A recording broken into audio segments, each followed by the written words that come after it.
ஹாய்ங்க, இது Thursday morning எடுத்த vlog. முன்னாடி விலாக்லேயே சொல்லியிருந்தேன்ல சித்தி வீட்டுக்கு போகிறேன்னு சொல்லிட்டு மார்னிங்கே ஏஞ்சி ரெடி ஆகிட்டு இருந்தேன்.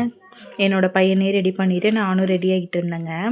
என்னோடய தங்கச்சி தான் வந்தாங்க கூட. என்ன ஒரு இடத்துல விட்டுட்டு அங்கே வந்து என்னோடய சித்தி வந்து பிக்கப் பண்ணிக்கிறதா பிளான் இருந்துச்சு. பார்த்தா வந்து அது அப்படியே வந்து டோட்டலாக ஸ்பாயில் ஆகிடுச்சு.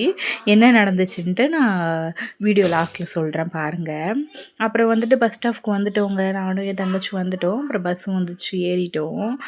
நான் இதுவரை தனியாக எங்கேயுமே போனதில்லைங்க.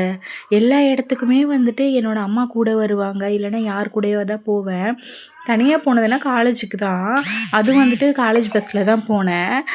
இது வந்துட்டு யார் மேலே தப்பு சொல்கிறதுன்னு தெரியல. என்ன எங்கள் அம்மா விட்டு பழக்கலையா, இல்லை நான் பழக்கிக்கலையா அப்படின்னு சொல்லி எனக்கு இப்போ வரையும் புரியல. இந்த ஜென்ரேஷனில் இப்படி இருக்கிறது கரெக்டாக தப்பா நீங்களே சொல்லுங்கள்.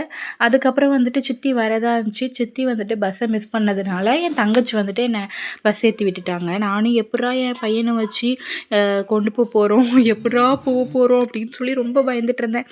பார்த்தா வந்துட்டு அவன் கொஞ்சம் நேரத்தில் தூங்கிட்டான் சித்தியை கேட்டுட்டு. நெக்ஸ்ட்டு வந்துட்டு நானும் கொஞ்சம் வந்துட்டு ஹாப்பி ஆகிட்டேன், பரவாயில்ல தூங்கிட்டான் அப்படின்னு சொல்லி. அதுக்கப்புறம் வந்துட்டு இந்த இயற்கையெல்லாம் ரசிச்சுக்கிட்டே வந்துக்கிட்டு இருந்தோங்க. ரொம்பவே வந்துட்டு நல்லா இருந்துச்சு சோலோவாக வந்துட்டு ட்ராவல் பண்ணுறது. இதுவரையும் நான் இப்படி ட்ராவல் பண்ணதே கிடையாது. இதுதான் ஃபர்ஸ்ட் டைம். நீங்கள் சொல்லுங்கள், நீங்கள் எல்லோரும் வந்துட்டு தனியாக போயிடுவீங்களா, இல்லை யார் கூடவாவது தான் போவீங்களா அப்படின்னு சொல்லிவிட்டு எனக்கு கமெண்ட் பண்ணுங்க. ஒரு வழியாக சித்தியும் பஸ் ஸ்டாப்க்கு வந்துட்டாங்க. அவங்க பேரனையும் பார்த்துட்டு அவங்களுக்கு ரொம்ப ஹாப்பி.